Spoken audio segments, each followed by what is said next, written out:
Hello, this is Dr. Marty Klein with another video quickie, a holiday message for giving thanks about masturbation. Masturbation is one of life's great miracles, and so let's give thanks for it. Our genitalia are located just right, our arms are the right length, our imagination is sufficient to arouse us, and with only a small investment of time and attention, pleasure is available almost instantly, on demand, as we now say. And not just pleasure, comfort, autonomy, exploration, and for many people, easier sleep, all without adding a single calorie or costing a single penny. So, what could go wrong? Well, plenty, as it turns out, virtually all of it unnecessary. Some people feel guilty about it. Some people feel shame. Others are concerned about their fantasies. Some people believe they're being unfaithful to their mate if they masturbate. Some are terrified of getting caught, and some still recall a terrible childhood moment when that actually happened. Some people are baffled by the ease with which they enjoy it, in contrast to the sexual difficulties that they have with a partner. Guilt and shame about masturbation are distributed about equally among men and women, although the details differ a little. Shame about pornography is far more common with men. Shame about using sex toys is far more common with women. Strangely enough, many people don't want their partner to masturbate. I often hear, if my mate wants sexual satisfaction, they can come straight to me. I hear this as much from young people as I do from everybody else.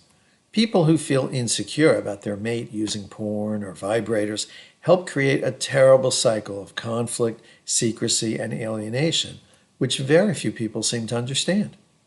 This includes many marriage counselors and psychologists. Many professionals have a rigid idea of normal sex, which excludes both porn and sex toys. A healthy person or someone in love shouldn't need those things, I hear from a lot of therapists. This is just another version of how the therapy industry misunderstands and fears sexuality. An amazing number of therapists don't actually realize the wide range of sexual fantasies that ordinary people have, including, of course, stuff that people don't really want to do in real life. Similarly, many therapists believe that a healthy woman in love should climax from intercourse alone. They didn't get the memo about the importance of the clitoris and how it's typically miles away from a woman's vaginal opening. It's been half a century since social psychologist Sher Hite documented what tens of millions of people already knew. Most people have their strongest orgasm from masturbation rather than from partner sex. Not that orgasm is the goal of sex, of course. We should not be surprised about this. Masturbation is sex without performance anxiety, without dealing with the latest marital quarrel, without concerns about a partner's satisfaction or judgments. A study in the latest Journal of Sexual Medicine confirms this by looking at the opposite phenomenon. Across many countries, male sexual dysfunction, problems with erection or orgasm, is typically lower during masturbation than with partner sex. Activists somehow cite this pattern to show that masturbating to porn damages male eroticism when it's clearly quite typical. So, how does this great engine of pleasure and self-affirmation get some people into trouble? Aside from guilt, shame, and secrecy, there's also compulsivity and impulsivity. Some people, almost always men, report doing it way longer than they plan to. People of both genders report doing it in places and situations where it's ill-advised. Some people rub themselves sore, but they keep doing it anyway, saying that they just can't help themselves. Some people masturbate as a way of avoiding sexual contact with a partner.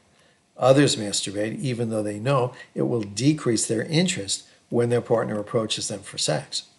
Some women who are afraid of becoming dependent on vibrators consciously try to masturbate less. Some men who are disturbed by their relationship with porn decide to swear off masturbation. There are several movements supporting such men: NoFap, religious groups, sex addiction groups, and anti-porn activists. I'm sympathetic toward anyone who feels out of control. Of course, feeling out of control doesn't mean that a person is out of control. a point about which the sex and porn addiction movements seem completely clueless. The same is true for the no-fap and no-nut movements. I'm also sympathetic toward anyone who feels that their sexuality is a destructive force or who feels that they have to hide it. Therapy is an excellent tool for reducing the self-loathing behind such beliefs. Guilt-ridden and shame-ridden sexuality is a proven engine of violence, depression, anxiety, and isolation. That's the opposite of the celebration, comfort, and affirmation provided by guilt-free and shame-free masturbation. How people navigate all the social, cultural, religious, and familial messages about masturbation is a key determinant of a happy life and of enthusiasm about intimacy and relationships. And for that, we should be grateful. Masturbation? Well, despite the obstacles, I think it's here to stay. Thanks for joining me. I drop a little quickie video like this every 2 or 3 weeks. So if you're interested, click the subscribe button. I'll be happy to let you know the next time one comes out. Thanks for joining me. I'm Dr. Marty Klein.